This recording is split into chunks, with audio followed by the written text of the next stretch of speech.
Bonjour et bienvenue dans le monde du Guaro Loco. Alors, vous voyez, j'ai la A1 Mini. Vous l'avez probablement déjà vu dans d'autres reviews. Puis vous voyez que ma table a de la misère à supporter sa vitesse. Elle est très petite. Ben, elle est petite. Elle est petite, mais elle est très rapide. Donc, aujourd'hui, je vous parle de mon expérience. Je l'ai depuis bientôt un mois. Alors, Bamboula me l'a envoyé avec l'AMS et quelques bobines de filament pour la tester. Puis j'ai fait des tests complets parce que, bon, les Bamboo Lab, vous savez, la X1, la P1P, la P1S, c'est des très bonnes machines. Je pense que leur réputation n'est plus à faire. Puis là, je me disais, avec un bed slinger ou une cartésienne comme ça, avec un bed qui bouge, est-ce que je peux vraiment aller aussi vite? Alors, j'ai pris le temps de faire des tests. J'ai testé aussi l'AMS parce que le multicouleur, ben, c'est cool, c'est le fun. Cependant, des fois, ça prend beaucoup plus de temps. Des fois, on a beaucoup plus de perte de matériaux. Bon, on a de la perte de matériaux. Mais des fois aussi, ça jamme. Donc, je l'ai testé. J'ai fait plein de trucs, plein de couleurs. Puis, je vous montre juste quelques tests que j'ai faits ici. On va parler de ces spécifications techniques premièrement. Donc, je les ai ici pour être sûr de rien oublier. Évidemment, elle est multicouleur, 4 couleurs. Si je ne veux pas utiliser l'AMS, il y a l'AMS, c'est ça ici, là, c'est le multicouleur. Je peux installer simplement une bobine en arrière, puis ça vient avec un PTFE qui se connecte directement après la tête. Elle fait l'auto-nivellement. On va en reparler tantôt. Quand on la sort de la boîte, ben, elle est prête. Il faut juste enlever du foam puis brancher l'AMS après. Ça va quand même bien. Au niveau du bruit, l'imprimante elle-même n'est pas très bruyante. Même si on entend beaucoup, c'est le ventilateur qu'on entend. Alors, le ventilateur, ça semble être un 50-15 radial ou un 50-20. Je dirais peut-être un 50-15 radial qui souffle quand même assez fort. Mais c'est normal, si j'imprime vite, il faut que je refroidisse. Ensuite de ça, elle imprime vraiment rapidement. Ça dit jusqu'à, je sais pas, c'est jusqu'à 500 mm par seconde. J'ai pas les spécifications de vitesse d'impression, mais elle fait un beau benchy en 14 minutes, ce qui est quand même très très bien. Puis c'est un vrai 14 minutes. Et ensuite de ça, ben, je pense que c'est pas mal ça. Hein? Alors, qu'est-ce qu'elle peut imprimer? Son volume d'impression, c'est 180 par 180 par 180. Si on compare avec les Ender 3, les BQ de ce monde, bon, c'est autour entre 200 par 200 jusqu'à 220 par 220. Elle est un petit peu plus petite que ce qu'on retrouve sur le marché. Si on regarde, mettons, la X1 qui est de 256 par 256 par 256, celle-ci fait 180 par 180, 180. Ça fait le travail. Si vous voulez imprimer des gros trucs, ben, il faut couper les pièces en différents morceaux, comme le château ici a été imprimé complètement avec cette imprimante-là, donc c'est plusieurs petites pièces imprimées. Donc, il y avait des choses intéressantes à part ça que j'avais pris en note. La buse va jusqu'à 300 degrés, je le croirais. Alors, j'ai pas de problème j'ai imprimé du PETG dessus, puis il n'y a aucun problème. Ensuite de ça, je peux mettre des buses de 0.2, 0.4, 0.6, 0.8. Par défaut, elle vient avec une buse de 0.6, excusez-moi, 0.4, 0.4. La surface, c'est un PEI texturé qui va très très bien. Alors, on peut le revirer des deux côtés. Le bed va à un maximum de 80, va jusqu'à 80 Celsius. Ouais, elle imprime à, ils disent 500 mm par seconde. On ne doit pas être loin de ça. Cependant, 500 mm par seconde, ça va être sur une grande surface, mettons un grand rond ou vous savez, un carré avec les coins arrondis. Là, je pourrais peut-être pogner 500 mm par seconde sur un benchy à cause de la décélération ou l'accélération. D'après moi, je dois pogner autour du 250-300 mm par seconde, ce qui est excellent. C'est ça. Il y a une caméra dessus. Alors, il y a une petite caméra. Alors, c'est pas une caméra pour faire du live stream, là, comment est-ce qu'on dit ça en français, donc, la vidéo en direct. Ça va prendre des photos. Ça dit pas combien de frames par seconde, mais c'est pas très rapide.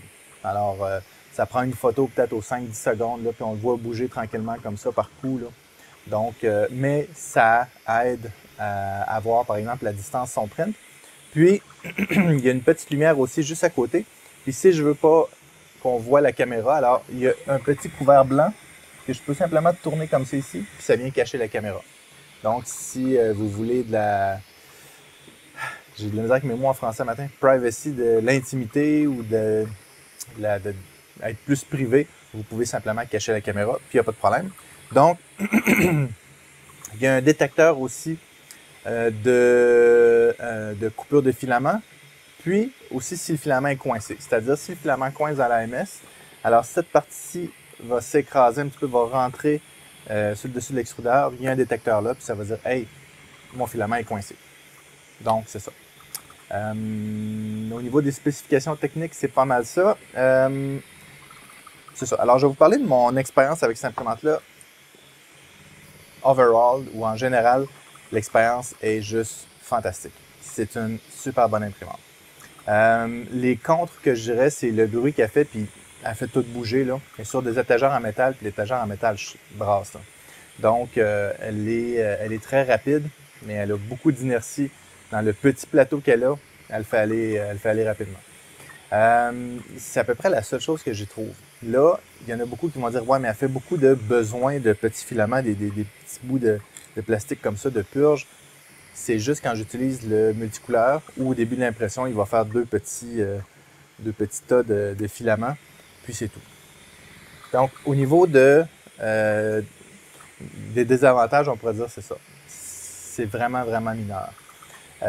Le bruit qu'elle fait, vu que c'est un bruit de ventilateur, c'est pas un bruit qui va se propager partout dans la maison, comme par exemple la tornado dans le temps où elle vibrait tellement à cause des steppers moteurs qu'on entendait le son se promener dans les murs de la maison, là.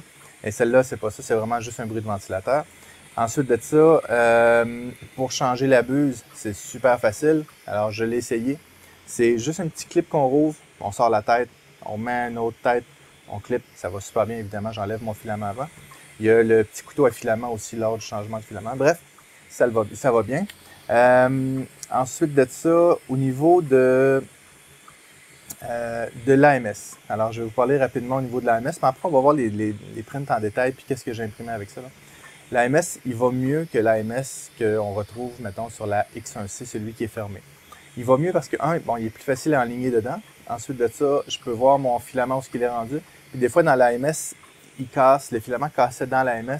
Alors, dans ce cas-là, tout ce que j'ai à faire, c'est que j'ai besoin de déconnecter mon PTFE, sortir le filament, puis ça va vraiment bien. Je trouve que cet AMS-là va un peu mieux que celui de la X1 ou la P1P. L'autre chose aussi, c'est que je peux mettre n'importe quelle sorte de bobine en carton, petit, grand, tant que le centre est de la bonne grosseur, le reste va. Les bobines en carton sont plus difficiles à rentrer que les bobines en plastique parce qu'il y a comme un genre de coussin antidérapant au fond. Mais ça va super bien. Mis à part ça, ça va super bien. Il n'est pas très bruyant. Puis j'ai pas eu de jam dedans, de coincement ou de problème avec l'AMS. Je le trouve facile à charger. On voit rapidement ce qu'il y a dessus. La seule chose, c'est que dans l'autre, je pouvais mettre du déshydratant, là, du gel de silica.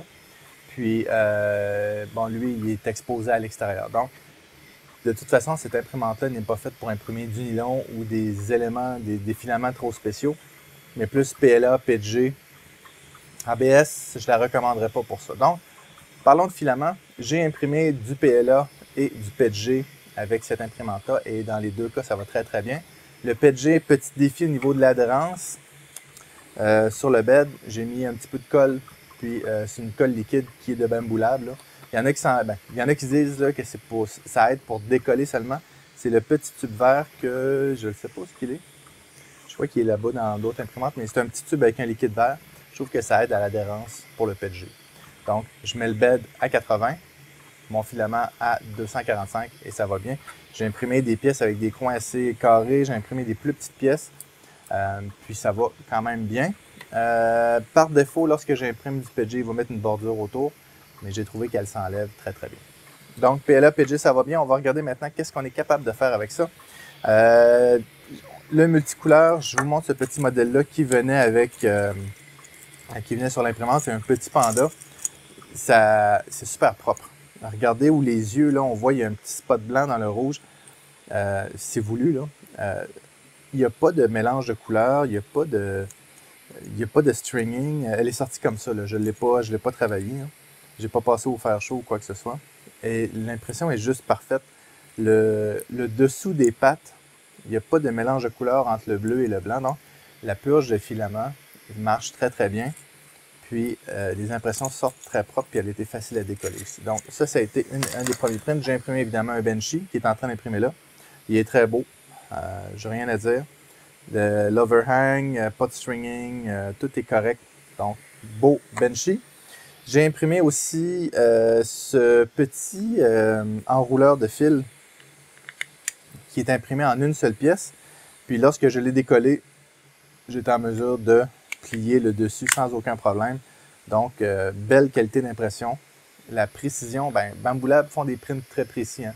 Si je dis que j'ai besoin d'un trou de 3 mm, ben, le trou va être pas mal de 3 mm, plus ou moins 0,1, 0,2 mm dans le maximum.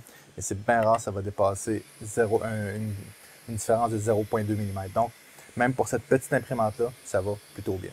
Ensuite de ça, j'ai imprimé la petite lame de nettoyage de Bambu Lab. J'ai pas mis la lame dessus parce que c'était pour faire le test avec le petit rangement. Mais ça, en passant, ça va bien pour décoller les prints sur les beds, ça. Je vous le recommande. Ensuite de ça, j'ai imprimé cette tour-ci que j'ai désignée. Puis c'était pour voir en hauteur de quoi ça a l'air. Elle déplace vite, tout ça. Puis je me disais, dans le haut, je vais avoir beaucoup de ghosting parce que la pièce tremble. Je l'ai fait en mode vase. Puis je me suis rendu compte après que le mode vase utilise juste la paroi, donc c'est un petit peu plus lent. Mais j'ai fait d'autres prints que j'ai pas ici avec moi, là, qui sont quand même assez en hauteur, dont un sabre, un épée. Là. Puis la pièce est pas mal pleine. Puis dans le haut, j'ai en effet plus de ghosting. Parce que l'imprimante ne ralentit pas en montant. Donc, quand mon bed bouge, mais le haut est porté à bouger. Puis j'ai même eu un décollement sur une pièce très haute et très lourde. Donc, je vous recommande, si vous imprimez une pièce haute et lourde, baissez la vitesse. OK? Là, elle n'est pas à son maximum. Là, je peux la faire aller plus vite que ça. Mais donc, si vous imprimez une pièce haute, peut-être diminuer la vitesse pour éviter justement que le mouvement du bed fasse décoller la pièce ou fasse beaucoup de ghosting. Vous savez, le ghosting, c'est lorsque j'ai un coin, puis j'ai comme des vagues sur un de mes côtés de coin. Alors, c'est ça. Donc, puis c'est normal, là, c'est à cause de l'inertie du bed. Mais j'ai recommandé aux gens de Bambu Lab de faire le calcul de la hauteur de la pièce et de ralentir progressivement la vitesse. Le seul défaut de ça, c'est que ça pourrait que la couleur de mon filament change aussi. Parce qu'un filament qui est chauffé plus longtemps va être porté soit être plus lustré ou plus foncé, dépendamment du filament, dans le PLA par exemple. Alors, si on fait ça, ben j'ai un rouge, le haut de la pièce pourrait être plus foncé que le bas de la pièce. Donc, mais il faudrait qu'il calcule la température avec ça. C'est quelque chose ça a l'air quelque chose de simple, mais je sais que c'est quelque chose de compliqué à ajuster. Fait que moi, je vous dis, si vous avez une pièce haute et lourde, ben, ralentissez la vitesse puis vous n'aurez pas de problème. J'ai imprimé le château qui est ici, qui, dans le fond, l'imprimante vient qu'une boîte mystère. C'est-à-dire, la boîte mystère vient soit avec des vis, des billes, des moteurs. Il y en a que c'est une lampe qu'ils reçoivent, qu'ils font imprimer, puis ils ont tout ce qu'il faut pour mettre une lampe. Moi, c'est le petit château. Puis, je l'ai imprimé, c'est 11 plateaux complets de pièces à assembler. C'est quand même assez long à assembler, mais c'est vraiment le fun. Regardez bien ça. Alors, dans le fond, ça venait avec le moteur, les billes, et c'est tout. Puis le reste était tout imprimé. Donc, là, ça fait un peu de bruit, je vais l'arrêter. Là. Et celui qui a fait le design, il est vraiment bon. Ah, tout arrête en même temps. Alors, on va plus s'entendre parler. Donc, le Benchy, ça dit-tu en combien de temps? Ça dit en... J'ai fait un... Ah oui, c'est vrai, on peut faire des timelapses avec. Est-ce que ça dit combien de temps? Probablement que je pourrais aller voir dans les logs. Mais ça fait des timelapses aussi. Faites attention, si vous activez il y a certains modes de timelapse qui vont imprimer un bloc de purge dans le fond. Puis si vous le mettez dans le slicer, puis que vous avez une pièce qui est là pour une raison X, il ignore la pièce, puis il fait le bloc de purge directement dans la pièce. Donc, les timelapses, si vous en avez besoin, tant mieux. Sinon, ben faites-en pas. Parce que il va créer, quand on fait un timelapse, que la tête vient se placer à l'extérieur, là, il va créer un bloc de purge. Puis si votre pièce est là, il l'imprime dedans. Donc, petit Benchy. Il est très, très beau. C'est pas une surprise. Elle imprime bien. Donc, au niveau du PLA, ben, vous voyez, là, elle imprime ça, elle est très précise. J'ai fait aussi la pire chose qu'on peut faire au monde, c'est-à-dire un Benchy 4 couleurs, mais plein de couleurs. C'est-à-dire que c'est plein de petits trucs. À chaque endroit, il y a plein de petites couleurs. C'est-à-dire qu'à chaque couche, il faut qu'il fasse 4 purges. Okay? Ou 3 purges ou 4 purges. En dessous, il y a du rouge et blanc. En arrière, je l'ai fait, le benchy est rouge, la plaque de benchy est verte, puis les lettres sont blanches. J'ai mis l'intérieur blanc, les arches rouges, le volant vert, l'intérieur or, la cheminée or. Bref, ce benchy-là a pris 16 heures. OK? Pourquoi? À cause du changement de couleur, puis c'est tout à fait normal. Puis si j'avais imprimé, par exemple, je ne sais pas, il doit rentrer peut-être un 12 benchy dessus. Si j'avais imprimé 12 benchy, probablement que l'impression aurait pris, au lieu de prendre 16 heures, elle en aurait pris 17. OK? Ce qui est long, c'est le changement de couleur. Puis regardez bien, tout ça ici, il y en a beaucoup là. C'est un gros ziploc, puis il est plein. Il est plein. Il est à moitié plein. C'est tous les changements de couleur pour ce benchy-là. Là, il y en a qui disent « Ah, ça prend beaucoup de filaments. » Il faut faire son changement de couleur de façon intelligente. Comme par exemple, ça ici, c'est plein de couleurs, mais chaque pièce a une couleur différente. Alors, il y a aussi une façon de positionner les pièces. Essayez de positionner les pièces avec les couleurs séparées sur la hauteur, plus que dans ce sens-là. C'est-à-dire que sur une même couche, je vais essayer de prendre un exemple, sur une même couche ici, si vous avez bleu, jaune, rouge, ça va aller très vite. Mais si vous avez un côté bleu, un côté jaune, un côté rouge, ça va être extrêmement long. Donc, vous devez aussi savoir comment positionner vos pièces. Puis des fois, c'est juste plus rapide d'imprimer deux pièces de couleurs différentes puis les coller ensemble. OK? Le multicouleur prend plus de temps et oui, il y a plus de perte de filaments. Mais c'est intéressant quand je veux faire quelque chose, par exemple un petit panda comme ça, ça va bien. Elle va quand même vite. Avoir imprimé ça, par exemple, sur une de mes vieilles G-Tech A20 ou quelque chose de même, ils ne sont pas trop couleurs, là. Ça leur a pris 10 fois plus de temps. Mais, je dis 10 fois plus, peut-être un peu moins, là. Mais c'est ça. Donc, puis n'oubliez pas, vous êtes mieux de faire plusieurs modèles multicouleurs qu'un modèle à la fois. Donc, si vous avez 3 benchs à faire comme ça, faites-les les 3 d'un coup. Vous allez gagner beaucoup de temps. Donc, le multicouleur, oui, ça prend plus de temps, oui, ça prend plus de filaments. Il faut juste penser comment le travailler, puis savoir comment le travailler, puis on fait des erreurs, puis on fait des bons coups. Mais moins qu'il y a de changement de filament, plus ça va être plus rapide. Donc, ensuite de ça, je me suis dit, on va regarder, puis là, je l'ai accroché, là. Il y a un petit brin qui a cassé. On va voir comment l'overhang, tiens, l'overhang, c'est quand elle imprime dans le vide. Puis, j'ai imprimé ça ici. Cette pièce-là est imprimée comme ça ici. Puis, le design est juste fantastique. Ça marche super bien. Elle a imprimé ça dans le temps de le dire. Puis là, il est un petit peu déformé parce que je l'ai imprimé il y a peut-être 2 semaines. Là. Puis il est en train d'écraser sous son propre poids. Mais c'est super beau comme impression. Donc ça va bien. Le PETG, j'ai imprimé un grattoir à vitre en PETG. Puis j'avais peur que les coins décollent parce que c'est une surface assez plate. C'est une pièce assez plate et assez large. Puis ça ne l'a pas décollé. Donc, lui, il y avait un contour, lui? Je crois que oui. Puis ça l'a bien été, puis la pièce est droite, puis elle est vraiment résistante. J'ai mis, vu que je vais m'en servir pour vrai, pour gratter la vitre, là, gratter les vitres d'auto, je pense que j'ai mis 10 dessus, 9 dessus, 9 dessous, 8 murs, puis un remplissage à 50%. Donc, elle est quand même lourde, puis elle va bien. Puis j'ai imprimé aussi ces petits clips-là pour les sacs. On se sert, c'est une base journalière ici pour les sacs de céréales ou les sacs de pain pour les garder fermés. Donc, on en avait besoin et j'en ai profité pour en imprimer. Puis c'est pas mal ça. J'ai imprimé d'autres trucs, mais quand même que je vous montrais toutes les prints que j'ai fait. L'imprimante vient avec un petit kit. Elle vient avec les clés du PTFE, la lame du grattoir, des petits couteaux de rechange pour le filament dedans, parce qu'ici, il y a un genre de petit pic. Là. Le pic vient pousser ici, puis ça vient couper le filament lorsque j'ai une rétraction. Puis ça va quand même bien. Il y a un petit clip ici pour tenir les fils, de la graisse, de l'huile. Puis lorsque vous faites le montage, là, ça dit de huiler les axes, donc n'oubliez pas de huiler les axes. Puis la seule chose que je trouve un petit peu désagréable, j'en ai pas parlé tantôt parce que je n'y ai pas pensé puis je ne l'ai pas pris en note, là. Mais lorsque j'ai besoin d'enlever un PTFE ici, ça va bien, là. On pousse dessus puis on enlève le PTFE comme ça. Mais ici, c'est tout que du sport. Donc souvent, je vais prendre une paire de pinces. Là, j'ai des pinces coupantes, mais je ne me sers pas du côté coupant. Là. Je m'en sers juste pour pousser dessus. Là. Et pour sortir le PTFE de là, c'est du sport. J'ai réussi, mais il fallait que je sois avec mon garçon. Là, il tenait la tête comme ça ici, puis moi, je poussais là-dessus, puis lui, en même temps, il tirait sur le PTFE. Donc, au niveau du connecteur ici, c'est un petit peu plus désagréable. Et puis, ça aurait été aussi intéressant de... Peut-être qu'il s'enlève, mais j'ai peur de le briser, là. De pouvoir enlever cette pièce-ci pour pouvoir mettre l'alimentation manuelle. Si je veux mettre, par exemple, quelque chose de plus abrasif, puis je ne veux pas endommager l'AMS ou quelque chose comme ça. Mais, c'est des préférences personnelles.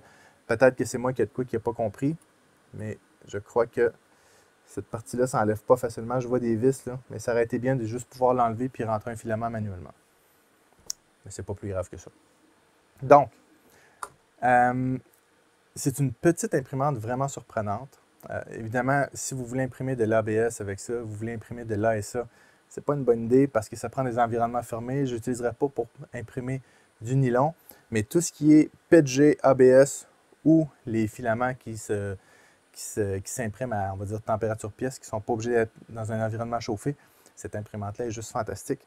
La base aussi, c'est intéressant, c'est des roues de métal. C'est pas des roues pommes soit en polycarbonate ou autre chose en même, là, des grosses roues de plastique noir comme on voit d'habitude.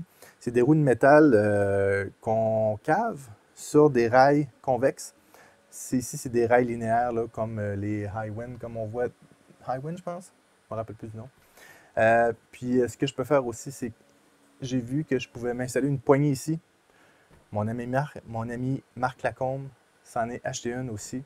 Puis il s'est installé la poignée, puis il m'a dit tiens, j'ai installé ton gadget préféré sur l'imprimante. C'est vrai que j'aime bien les poignées.